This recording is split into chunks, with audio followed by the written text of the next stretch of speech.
ഇന്നേ പ്രത്യേകിച്ച് പണിയൊന്നും ഇല്ലായിരുന്നു. അപ്പോൾ അതുകൊണ്ട് ചൂണ്ടയിടാമെന്ന് വിചാരിച്ച് ആറ്റിലോട്ട് രാവിലെ ഇറങ്ങിയതാണ്. അപ്പോൾ ഓൾറെഡി മാവൊക്കെ സെറ്റ് ചെയ്ത് ഇതേപോലെയാണ് മാവ് സെറ്റ് ചെയ്തേക്കുന്നത്. അപ്പോൾ പഴയൊരു സ്റ്റിക്കാണ്, ഒടിഞ്ഞു പോയതാണ്. ഞാൻ പിന്നെ ജോലി ചെയ്ത് എങ്ങനെ ഉണ്ടാക്കി കെട്ടി കൊണ്ട് കിടക്കുമോ, തീർന്നു വാങ്ങിക്കണമെന്ന് വിചാരിക്കുന്നുണ്ട്, നടക്കുന്നില്ല അങ്ങോട്ട്.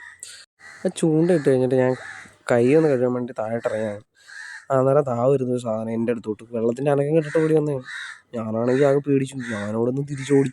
പിന്നെ മേലിൽ നിന്ന് ഞാൻ വീഡിയോ എടുത്തു. പറഞ്ഞ് കഴിഞ്ഞാൽ ആരും വിശ്വസിക്കത്തില്ല, എൻ്റെ കൂട്ടത്തിലുള്ള കൂട്ടുകാർ പോലും വിശ്വസിക്കാൻ പോയില്ല.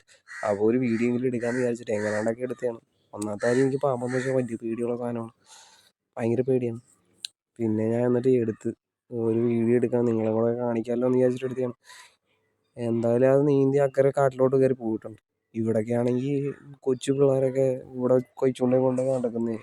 പിള്ളേർ ചൂണ്ടയിടാനും തുണി കഴുകാനും ഒക്കെ അമ്മമാരുടെ കൂടെ ഇവിടെ എല്ലാം വരുന്നതാണ്. അപ്പോൾ ഇത്രയും വലിയ പാമ്പൊക്കെ എങ്ങനെ പോലും ഒരു 6-7 അടിയോളം നീളമുണ്ടെന്ന് തോന്നി, നല്ല വണ്ണമുണ്ട്. കണ്ടാലേ പേടിച്ചു പോകും. മുമ്പ് ഇതണക്ക് ഒരു വട്ടം ആണെങ്കിൽ നമ്മൾ ഇവിടെ ചൂണ്ടയിട്ടുകൊണ്ടിരുന്നപ്പോൾ നമ്മളെല്ലാവരും ഉണ്ടായിരുന്നു. അപ്പോൾ എന്നിട്ട് നമ്മൾ മീനെ കെട്ടിയിട്ടുണ്ടായിരുന്നു. അതിനെ എടുക്കാനായിട്ട് അവിടെ വന്ന് കെട്ടിയിട്ടേക്കുന്ന മീനെ കിടന്ന് ഓടിക്കുകയൊക്കെ ചെയ്യുമായിരുന്നു.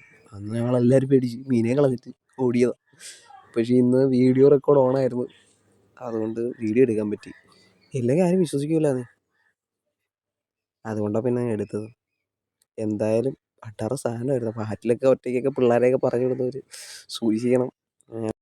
അപ്പോൾ വീഡിയോ കാണുന്നവരെല്ലാം ഒന്ന് സബ്സ്ക്രൈബ് ചെയ്തൊക്കെ ഒന്ന് സഹായിക്കണേ. പുതിയൊരു വീഡിയോ ആയിട്ട് ഇനി വരാം.